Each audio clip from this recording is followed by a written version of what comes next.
I'm standing at the top of that line, I trust that I can turn my snowboard down this mountain.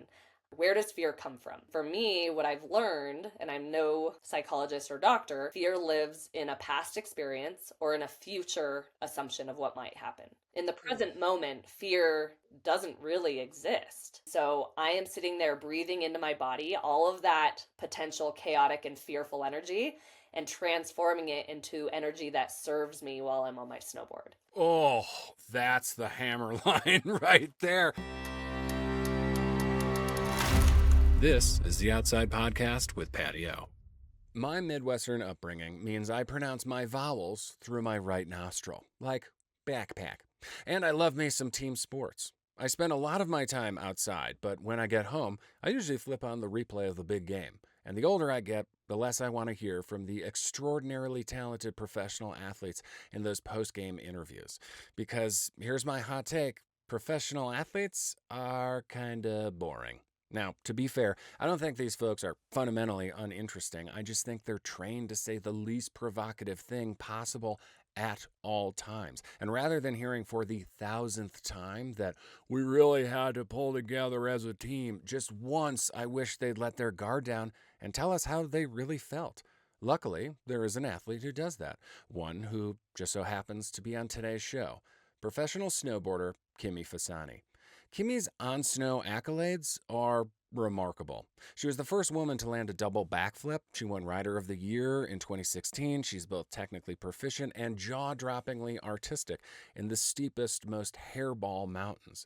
She also paved the way for other professional female snowboarders by structuring deals with her sponsors that ensure that she doesn't have to choose between her career and starting a family. You'll never hear a cliched nothing burger about leaving it all on the court in an interview with Kimmy. She has a remarkable way of using snowboarding to help her navigate a life that includes challenges many people face, like having a child or losing a parent, and ones we all hope we won't have to face, like battling stage 3 cancer. Ever hear a professional athlete say something that's actually useful to you in your own life? You're about to. Oh, and one quick note. Kimmy has 2 very energetic young kids, and as any parent watching knows, a quiet house is hard to come by. So along with Kimmy's insights, you're going to hear the sounds of a lovely and busy home. Okay, on with the show. We're going to start, of course, with burnt toast. What is your last humbling or hilarious moment outside? It's actually not my last, but it's this moment that really solidified this humility for me in nature. When we had welcomed our first son, we were going to go climb this peak. And it's notoriously a sandbag route. It's a 9-mile approach. We left at 3:30. We left the baby with our nanny at the time. And we get to the base at 6:30 in the morning and we're chilling. We're like, wow, we're here really early. Let's just eat some food. Let's take it all in.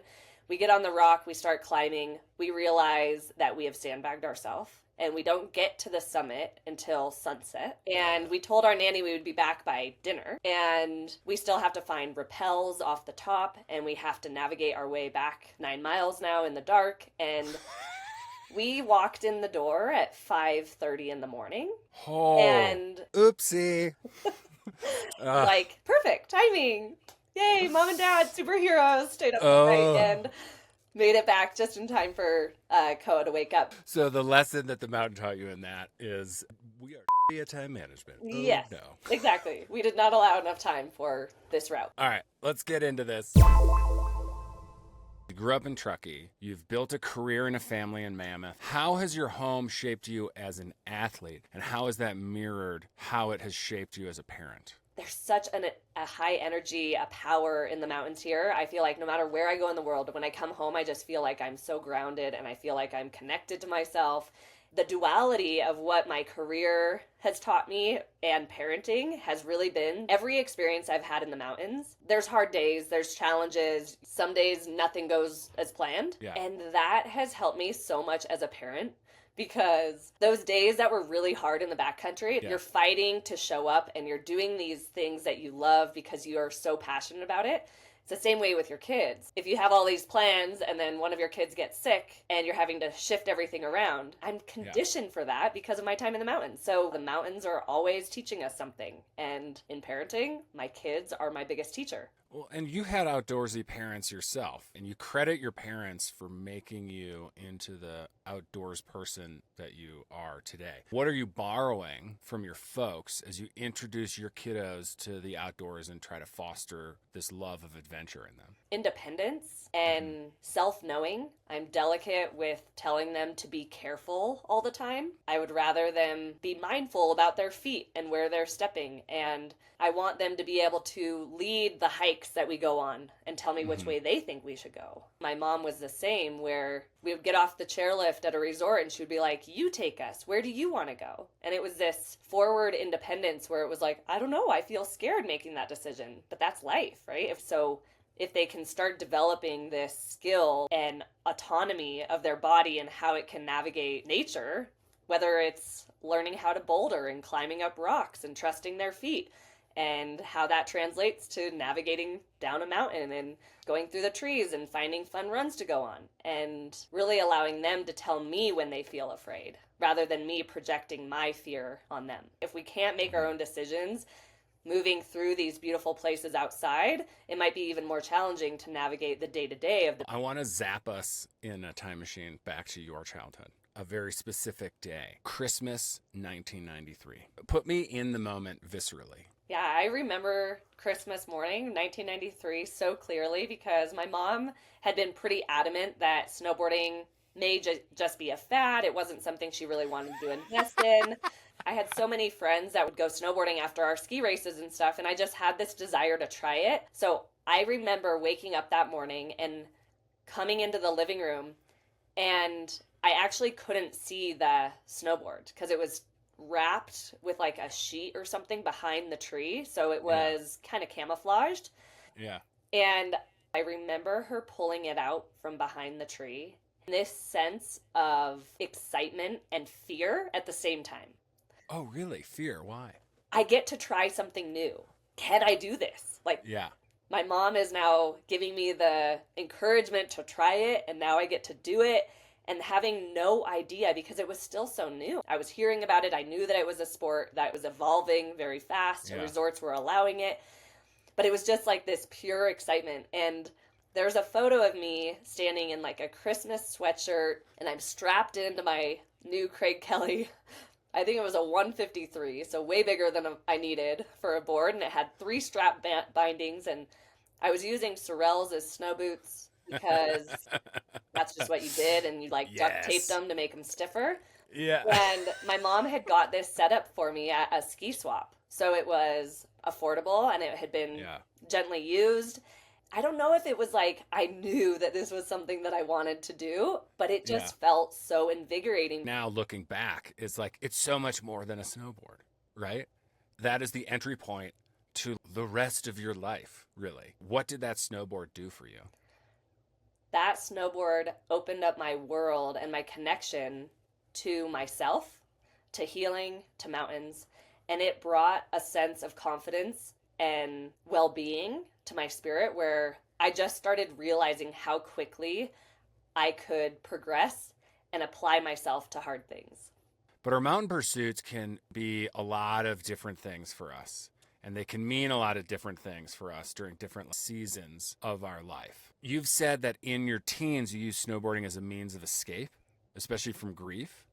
And I'm wondering if you can tell me about a specific day or experience snowboarding that exemplifies its use as a tool to escape grief. When my dad died from cancer when I was 14, I ended up going to nationals. It was my first experience competing against a bunch of women from all over the country, and I ended up winning my age group. But to show up at this contest where you're meeting all of these other like-minded individuals and to end up on the podium there, I felt like I had a way to distract myself away from the pain that I was feeling from the loss that was actually creating a passion. That one day, I felt like there is more to this. And just because I have hardship at home doesn't mean the rest of my day or life has to be succumbed by that feeling of grief. Mm-hmm. I have a way to express myself that makes my body, my full body sensation feel good. I could have gone down a kind of darker path and succumbed to the mental overload of early loss in my own life. Or the other path was I could do something that was really fun, and I could hang out with my friends, and I could be on the mountain, and it was pulling me into this separate identity where when I was home, I was sad. When I was out on the mountain, I was happy. Does snowboarding help you gain control in an otherwise chaotic situation, one where control seems like it's just like evaporated, like steam from a teapot? That was a perfect analogy. Like right before you're ready to blow, like you have to have a way out of that. Snowboarding is a way to give my body an outlet to find peace with whatever is occurring. And I think for so long I referred to snowboarding as an escape because I felt like it was a way for me to step away from myself being in high school and learning how to be a teenager. And it gave me this autonomy of what my body was capable of how hard I could fall and get back up. I am strong, I'm capable. It just became so freeing to me. I was not tethered to my trauma. I wasn't tethered to my loss. I wasn't tethered to my insecurities because on my snowboard, I felt like a superhero. When I was on that mountain, it was like I put on this cape and I was able to show up in a way to control what my body was doing and push myself hard when life kind of felt chaotic. And yet at 14, I would have never been able to put words to that. It just felt like a way out. Can you describe a significant or memorable line you rode anywhere in your career that you had that feeling? When I was filming for Absinthe, it was this really big moment for me to be able to be on this all men crew in Alaska, and I was so green. I was learning so much so quickly in that big terrain that every time I had to get out and strap into my board, I had to go back into my body and go, what have I learned in this sport? What have I learned in life? And how do I know I can do this? I don't even know how this terrain is going to feel, but I do know that I know how to snowboard. I know that I can trust myself and my decision making, and I'm going to do the best I can and be as present as I can in this exact moment. It's 2016. This is my first time in Haines, and I'm standing on top of a line that's called Wedding Dress. It's my first time standing on something this steep and this fluted. And this terrain had not been rideable for about 5 years, just the way snow had lined up. I was with two of the most outstanding backcountry riders, Nicholas Mueller and Manuel Diaz. Those two are so incredibly knowledgeable in these specific mountains. They've spent a lot of time in Haines, and they had been eyeing up this line for years. The snow was perfect. We had perfect stability. And so I knew that all I had to do was turn my snowboard down this mountain. And yet even that felt like a huge task because my heart was pounding out of my chest. I was going to drop last. The other guys had more technical lines. And so to stand up at the top of that mountain, I felt like my head was touching heaven. You're looking out over all of these towering peaks. You have this ominous cloud cover kind of moving in all directions, but you're in this sun pocket. And I just felt like everything that I had applied myself to in snowboarding had now come to this precipice at this exact moment where I had to go into my inner spirit and say, you can do this. And I had to literally just try to shut my mind off and just trust myself. And as I dropped in, the snow was a little bit textured. There was a little bit of a crust on one side and it was perfect on the other. And as I see the slough moving, it's moving way faster than I expect it to.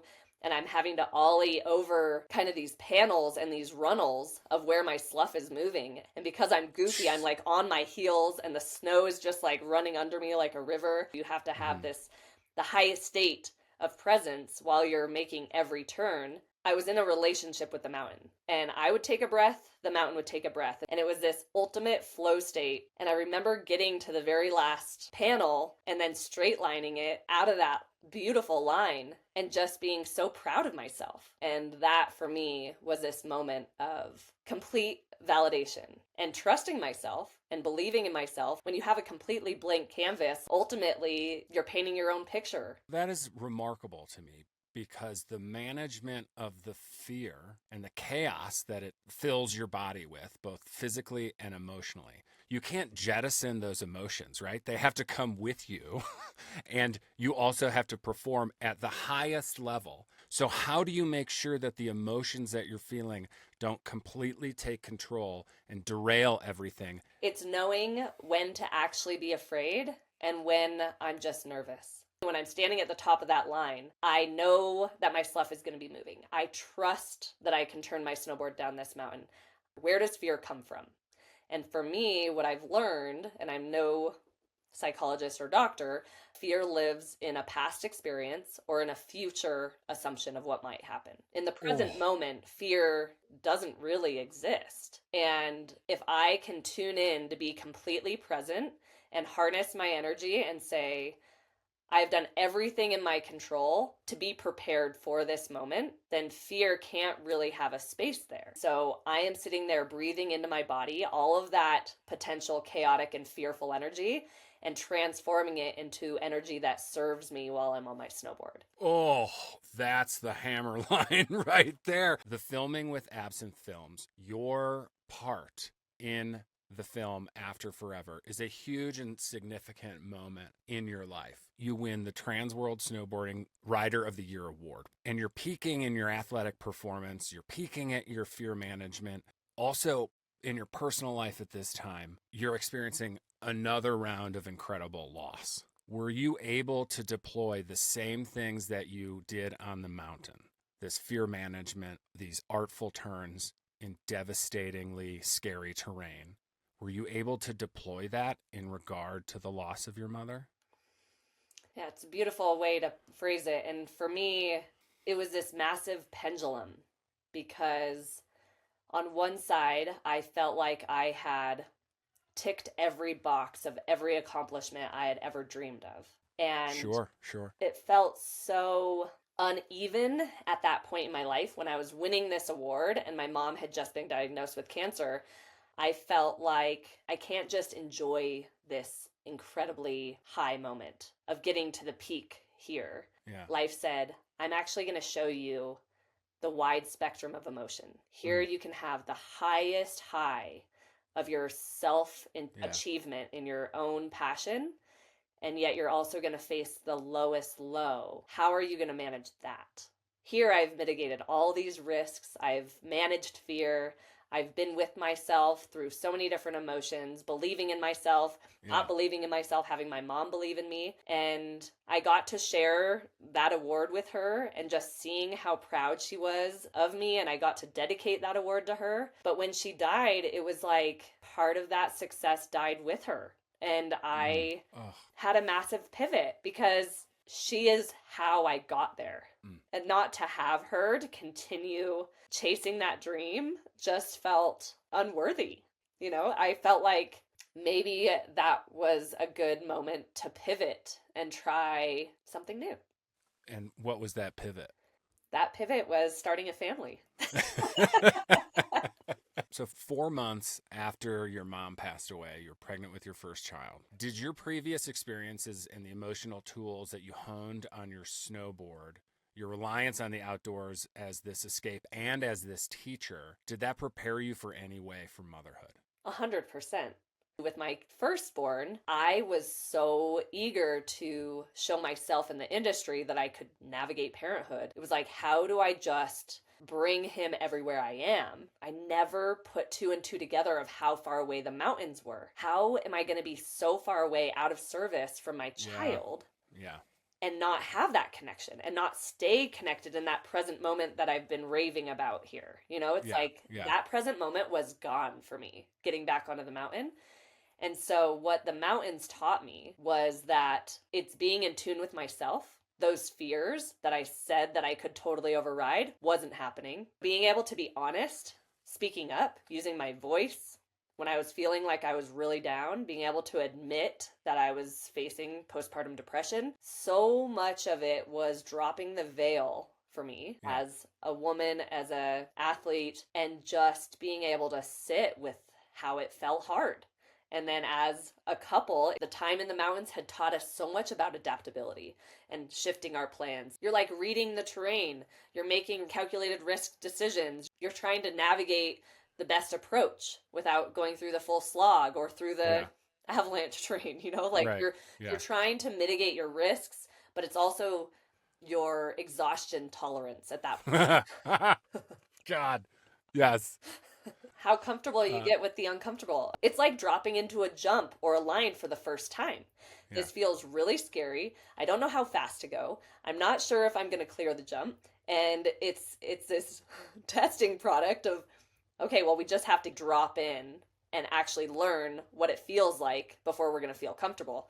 I felt like I was checking these boxes of just learning and growing and becoming more resilient in my own ability to adapt. One of the wild things I think about your experience becoming a mother is that, of course, it was incredibly impactful to you personally, but it was also incredibly impactful to women in sports in general. The contract that you reworked with Burton to include pregnancy and postpartum accommodations was groundbreaking. And you continue to be a tireless advocate for mothers. You've tackled big objectives as a snowboarder, but tackling societal structures that make motherhood so incredibly difficult for professional athletes is a whole different monster. How did your success on the snowboard prepare you for that, and how did it not? That's a great way to look at this. Let's just look at the double backflip. It was something in the park that I wanted to do that felt really scary. Yeah. And yet I had to kind of say I was going to do it so that Mammoth would work with me to build a jump and make it possible. I'm going to put all the resources in place, and I'm going to give myself the best chance at actually accomplishing this goal. And dropping into that first one, I fell, it hurt, it sucked, but by the fourth try, I landed it. So when I called Donna at Burton and said, I'm pregnant, and the contract currently did not protect me for any type of pregnancy or maternity, and expressing my desire to do this new thing that women hadn't really been doing in our sport, balancing motherhood and career at the same time. It's like I had to harness those same tools that I did for the double backflip. I had to stand there and speak up for what I wanted to do. I had to have the confidence saying, I'm not quite sure how this is going to go. I believe in myself, and I believe that this should not be a limitation. I'm going to try as hard as I can to make this journey into parenthood worth it for whoever supports me as a brand. And I want to be as open as possible so that others are aware that this is something we can do or we can try to do.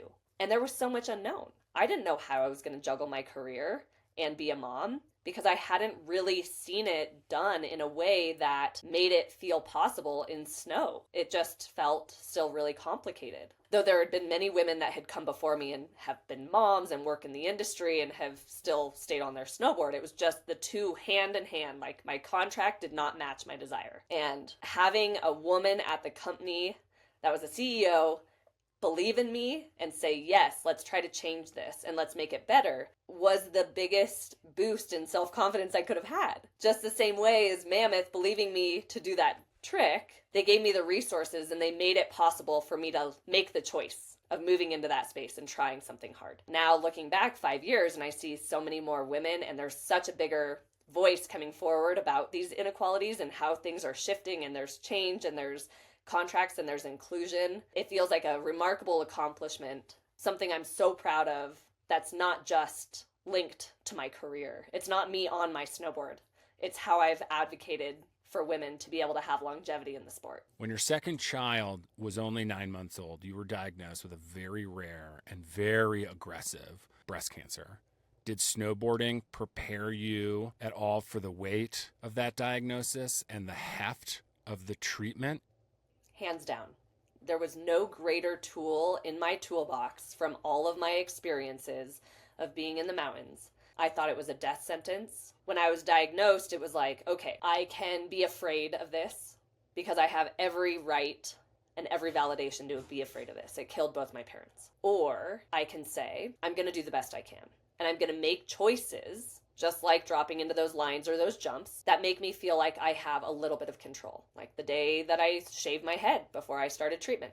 Mm-hmm. I knew I was going to lose my hair. And I said, how do I want to navigate my time during this treatment? Do I want to be afraid of my hair falling out? Or do I want to shave my head and be liberated that I was in control of that choice? And I wanted my kids to see me make that choice, not crying, joyfully, and make a choice that made me feel stronger when life felt really unpredictable. Kind of started this slow step forward of, okay, what else can I do?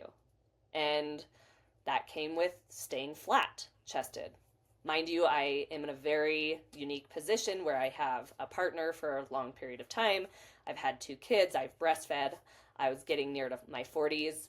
I wasn't as insecure about my body, but it was that same feeling. Okay, my doctor had put pretty wide restrictions on me that it probably wouldn't be the best decision to get reconstruction. So instead of even getting worried about not having boobs, I just said, I don't want any more surgeries. Like, I will be okay being flat. Yeah. And there were still so many insecurities in my body because I was like, how are people going to look at me? How am I going to feel like a woman? How am I going to feel in an intimate situation with my husband? Like, how is it going to feel to not have that part of my body? And at the same time, what is the time worth for all of those surgeries and all of that anguish of going through that process of retrying to develop my body in a way that will never be the same anyways? I feel like snowboarding is what led me to those choices. On my snowboard, I can choose where to go, how to go, and what I'm going to do. For someone who is such a talented athlete, were you angry and resentful at your body? This tool that had been so reliable and so high performing for so long, did it feel like it was like double crossing you? You know, not at all. Really? How? I was so grateful that I was so strong, minded and body. You know, being a professional athlete, ultimately, that is what saved my life. My doctor made this comment to me when I was trying to express myself, like, oh my gosh, like I just never expected that this would happen to me. And maybe we all feel that way when we get this diagnosis. And she said, being healthy and active is actually what's making you the best patient. I lost 10 pounds each treatment, and I'm pretty little. I'm like 5'2". I was losing a lot of weight, and it was extremely challenging.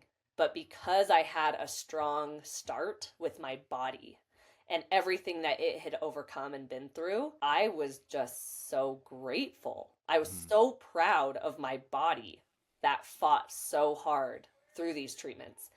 Not once was I disappointed with myself and my body. That is remarkable. It is also remarkable to me that you were having, 6 rounds of chemo, 30 rounds of radiation, and you kept snowboarding. How did being in big mountain environments while between chemo appointments compare to the ones at the peak of your athletic powers? Did you feel like they were even greater accomplishments? Did you get out there and feel like, I don't like it? Was it all those things at the same time? Yeah, there was such a beautiful unfolding, a very challenging unfolding, where when I got home from my first treatment, I really couldn't leave the house for like close to 2 weeks because I had a really inflamed gut and I couldn't make it to the bathroom. It was really horrible. My symptoms were so aggressive that I really didn't have the energy. Initially, it was a lot of just sitting outside on the porch, which also felt isolating. And so I was lucky if I would get out on the mountain for 1 or 2 runs once every 2 weeks. For so long, snowboarding had been this way that I would overcome hardship. That was where I found myself. My truest self was being strapped onto my board and not being able to do it as much as I'd hoped. It was very humbling, and I think it taught me a lot that even if we can't do what we've always done, we still can find a way to connect to ourselves outside. And those 1 or 2 laps that I would get in between my treatments felt like I was riding those mountains in Alaska because it was so fulfilling to get even just a glimpse of that joy again when I didn't know if it was ever going to come back in. At the end of my last treatment, I was pretty down. I was struggling with depression. I was having to navigate this side of life, and while also being a mom was incredibly challenging because you're trying not to let your kids in on all of your big emotions and trying to show them that they're okay and that they're safe while I just feel like the world was falling apart. And my husband could tell that I really needed to be reconnected, and him and the owner of Bert and Donna surprised me with a trip to Baldface. I seriously had no idea how I would show up there. Was I going to sleep on the couch all day and I was just going to be there and be in the presence of the idea of snowboarding? But I'm telling you, the moment that I got on that snowboard and I just turned that switch, like, cancer doesn't own me anymore, it gave me so much energy. I never felt sick until nighttime when I was in the confines of my own room. I was able to snowboard all day for 4 days. Here, I hadn't even been able to leave the couch. And I left there with this redefined understanding of what I was capable of and how powerful our mindset is with all of it. The down and dark and dirty at home was extremely challenging. As soon as I was reconnected to this thing that I love, this passion, and the community that brought me so much joy and connection, I felt like I could redefine myself. Was there a specific moment or a turn or a run at Baldface that really exemplified that? Every day there was incredible. But the last day we were there, it was sunny and it was a beautiful powder day. And mind you, this is April, and we got this surprise powder frenzy where the universe delivered this amazing dump of foot of snow. So we got like epic conditions in April. Thank you, universe. Yeah, exactly. And we decided to do a party lap with like the whole crew that was there. So it's my filmer, it's my husband, it's the kids are in the cabin, and yeah, when we dropped in at the top, I just remember it was like sparkly snow. The sun was just coming out.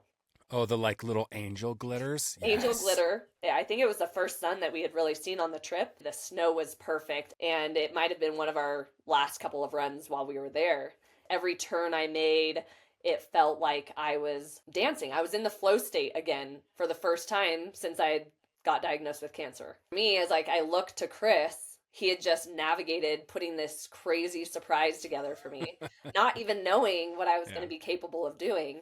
And it was the combined energy of all of us navigating our way down that mountain that was painting a canvas I wish I could have had a picture of, just those turns alone. I felt like my internal body was plugged into its solar power charger. I just felt like there was nothing that was going to be able to take that moment from me. And it was just simply doing turns down a beautiful open face with my friends. We're surrounded by these amazing people in our life that are there, and they can be there during our darkest times. But they can also be there during our most joyous and most celebrated moments. And that to me was the collision of both. I was back with these amazing people that had supported me and brought me through this hellhole. And now I'm doing something that I am so passionate about. I never wanted to leave. It felt like a dream. And that sensation has stayed with me from that one run because it doesn't take much. That was one run.